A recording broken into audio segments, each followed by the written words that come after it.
So now that we see how important a brand is at creating perceptions of quality, let's get into some of the inner workings of a brand and talk about the different elements of the brand. And let's start with, how do you choose a brand name? But first, let me define what the different elements are. So there's a variety of brand elements that can be chosen.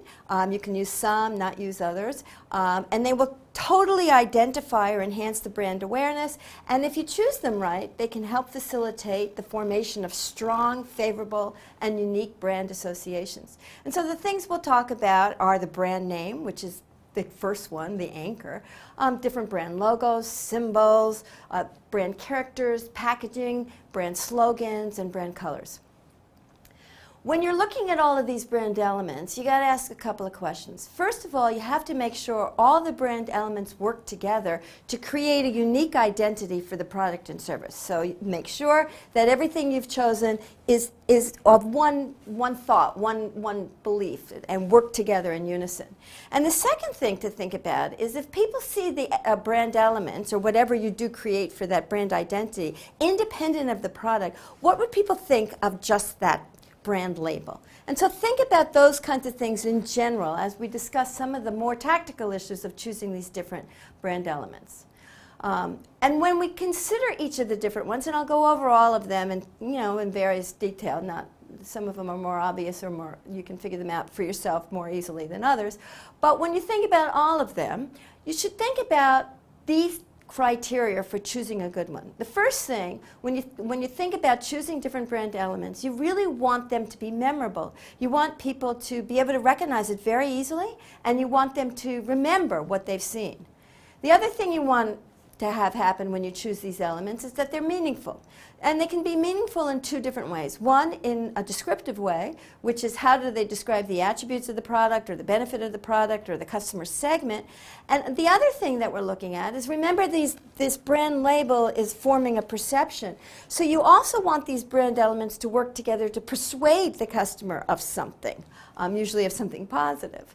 The other thing you're thinking about is how they look. And you want them to be fun, interesting, aesthetic. You want it to be rich visual imagery. And you also, if you have visual and verbal imagery, you have to think about how those two things work together. Again, you want a congruent, unified vision here. Another thing to think about, and this is very important, is, can you protect your identity? There's two ways to protect it. One is legally. And so many times if you have a good brand name, you trademark it, and then it's against the law for people to copy your brand name. But there's other things that are more subtle, and remember I told you about that perception of similarity. People may not be copying exactly what you do, but they may do something that looks similar, and they can kind of steal your identity by just looking similar. And so you not only want to have legal protection, but you want to try to identify a brand image and brand elements that work together that are hard to copy, so that you have some sustainable competitive advantage in addition to the legal protection that you may have. When you're thinking about this brand, remember, it's very expensive to create a strong brand name, and it's an extremely valuable asset. And so the other thing you want to think about is, how adaptable is this brand name to stay modern? Times change, consumers' tastes change, competition changes. And so you don't want a brand name that's it's so static that it can't adapt with changing times, and it's not flexible, and it's not updatable. And along this line, you also want a brand name, if you can, or a brand image with all these elements that work together, that you can use them to go on different products if you introduce new products. So I mentioned Coke started out on a regular full-calorie cola drink, and they stretched that brand name to go to a diet cola drink. So you want to think of brand images that can go not just on your initial product, but could perhaps go on other products in the future as the company grows. And similarly, you want a product that can go across cultures, and that's a brand name, that can go across cultures. So you don't want something that won't be understood or be interpreted differently or inappropriately in other cultures. So more and more, as brands are becoming global, even if you start out very locally, when you choose your brand elements, you should choose brand elements that can go global should your business get big enough. And each element in thinking about this brand image are going to play a different role in creating those overall perceptions. They all have different strengths and weaknesses, but you really want to think about how you can use them strategically to achieve some kind of balance and overall impact. And again, as I mentioned before, they have to work together to form a unique, consistent image. So let's look at some of the different brand elements and just think about, on the face of it, what some of the advantages and disadvantages are. If we start out, the name is obviously crucial. It's the anchor, and it's very, very important that you can choose a good brand name. Sometimes there's legacy brand names, and you have a great deal of awareness with a particular brand name, and maybe it wasn't the best one to choose, but you have to use some of the other ones to build it up. For example, the brand name Aflac or Geico. Both of those were brand names that were acronyms. They actually weren't such great brand names because they don't have the advantage of a good brand name of being quick, easy to process, easy to remember. And in both of those cases, the marketers used other elements to help with the brand name. So Aflac came up with the duck image, and Geico came up with the gecko image, so that you could kind of remember those brand names better. But if you can choose it in the beginning, it's better to choose one that's easy to process and recall. Because the disadvantage of a brand name is once you bring up that or develop that brand awareness and people really understand what it is, it's pretty difficult and expensive to change. It's not impossible, but a lot of the whole brand imagery is really anchored on the name. So the name, and I'm going to spend some time thinking about that going forward, is extremely important to think about. Once you have a brand name, then you can start thinking about logos and symbols like the Nike swoosh or McDonald's arches. These are attention-getting. They can be emotional. They can reinforce any of your brand identity. But again, symbols and logos can get out of date. They can be ambiguous. They can be interpreted differently across cultures. So you, again, just have to think about how those work. Not all brands have a character, but a character, if you do have one, can be very quick, very attention-getting. Think about what happens if you see Mickey Mouse on something. I mean, that's a world-famous character, recognized everywhere, and people understand it's fun, it's kids, it's exciting.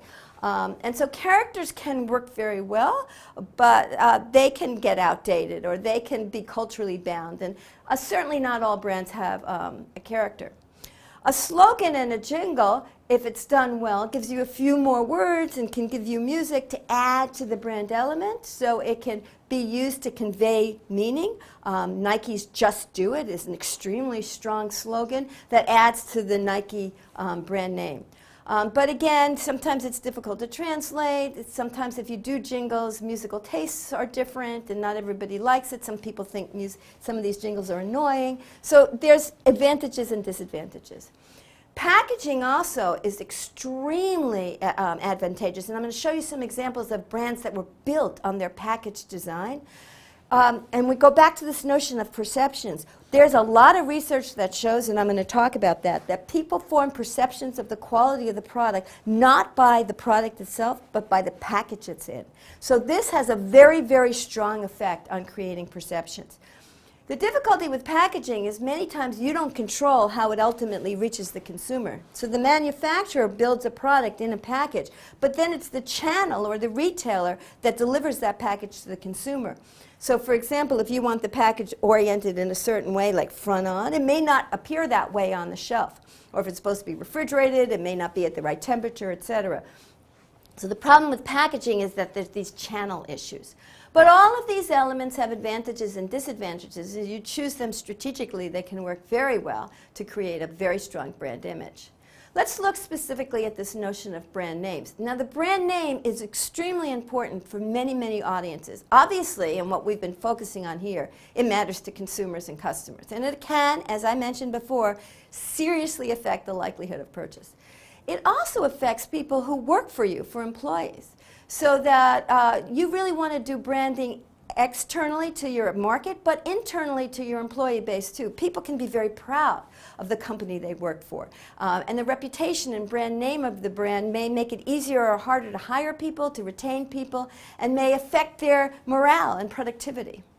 It also, the brand name affects growth opportunities. Like I mentioned, if the brand name is not adaptable and not transferable, it may be difficult for the firm to go into new markets or to go into different products. And so it affects the growth potential of the firm.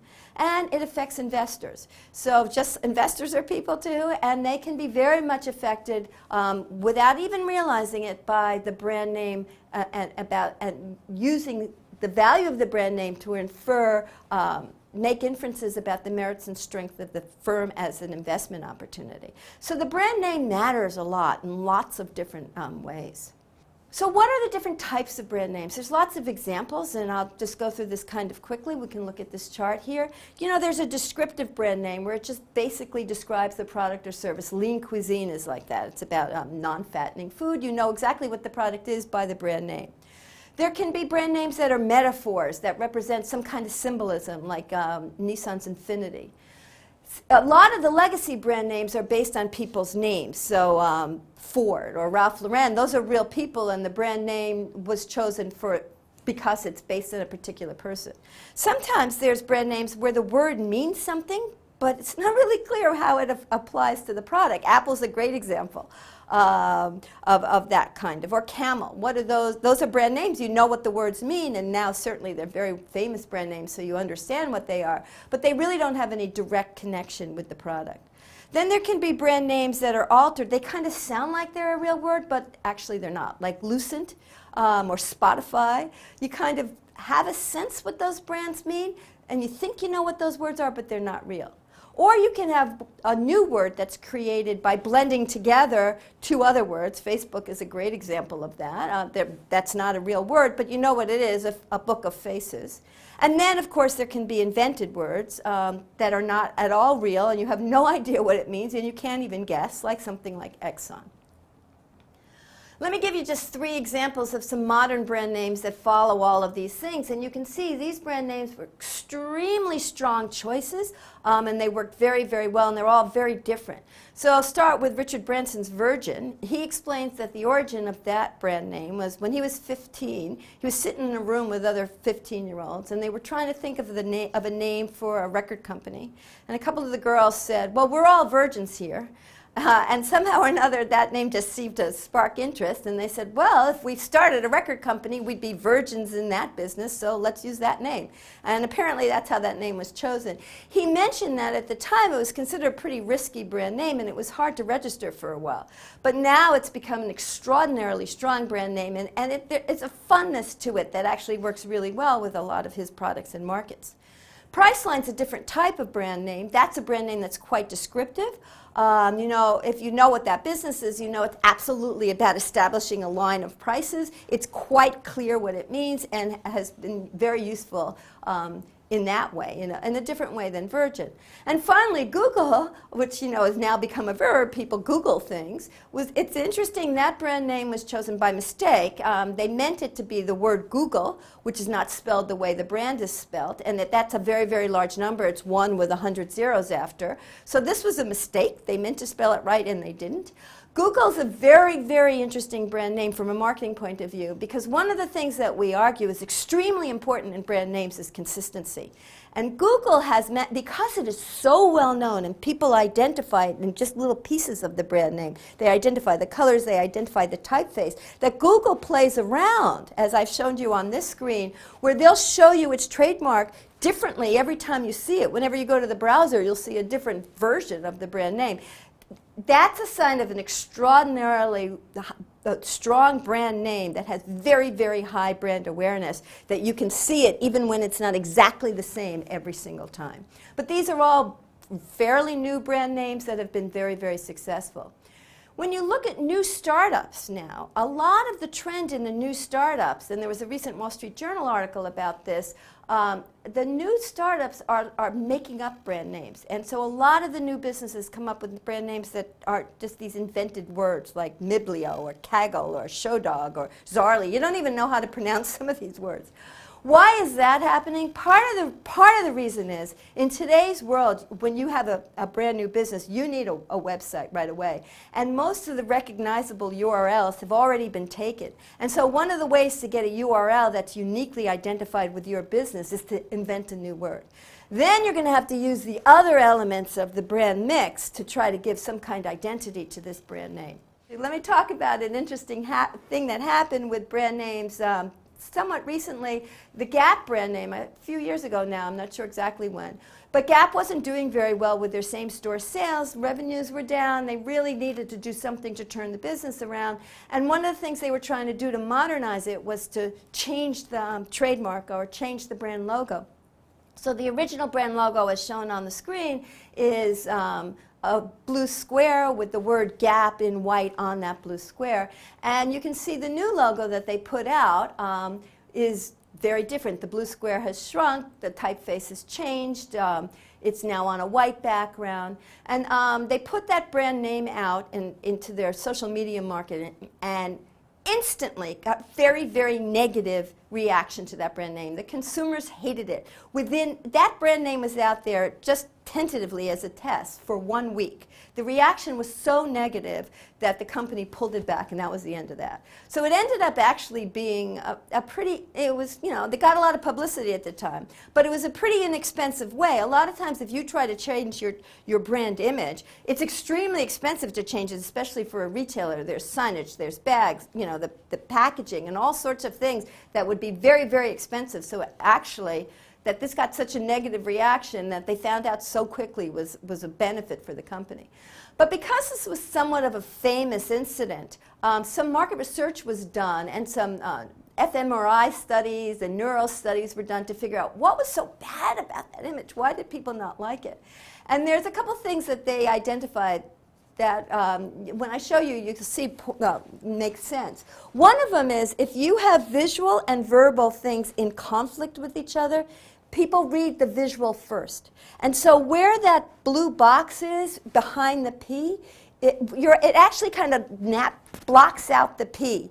And you can see a hole in the P. And the P is not as strong because you're attracted first to the vision. So that weakened the whole idea of the brand there because the P was kind of weakened because of the visual block on it. The other thing that's different between the two logos is that instead of being all caps, which is in the original one, now this is an initial cap and then smaller letters. And what that ended up doing was making people think of it as a word rather than a brand name. And if you think about it, the word Gap, that means a hole. That's, that's not so positive.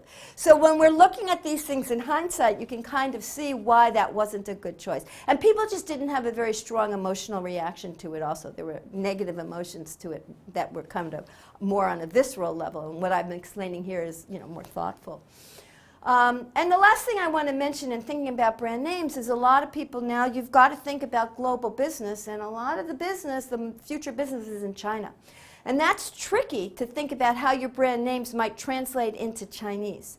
And there's a number of issues there, a number of different ways to do it. One way is to keep your brand name in the English or the French letters or the English letters or the non-Chinese letters.